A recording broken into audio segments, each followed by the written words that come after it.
অমূল ধবল পালে লেগেছে মন্দ মধুর হাওয়া। দেখি নাই কভু দেখি নাই এমন তরণী বাওয়া।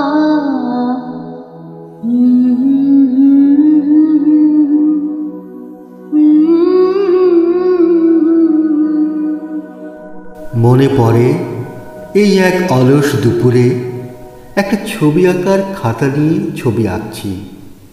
সেটা আসলে আঁকার ইচ্ছেটাকে সাথে নিয়ে আপন মনে খেলা করা। সেই কর্মহীন শরৎ মধ্যাহ্নের সোনালি মাদকতা আমার ক্ষুদ্র ঘরকে আগাগোড়া ভরে তুলেছে। জানি না কেন জীবনের তখনকার দিনগুলোতে যে আকাশ দেখতে পেতাম তা শরতের আকাশ। গানের আবেশে সমস্ত মনটা মেতে থাকত। হেলা ফেলা সারা বেলা, এই কি খেলা আপন মনে। আজ পাবনার সিরাজগঞ্জের শাহজাদপুরের ঘাটে এসে ভিড়েছে আমার তরী। পথে আসতে আসতে ভৈরবীতে কীর্তনের সুর লাগিয়ে রচনা করলুম নতুন গান।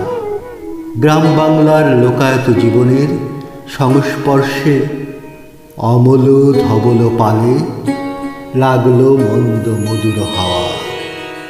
অমূল ধবল পালে লেগেছে মন্দ মধুর হাওয়া।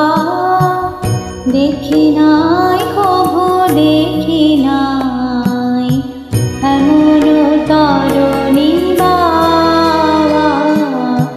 অমূল ধবল পালে লেগেছে।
তোমার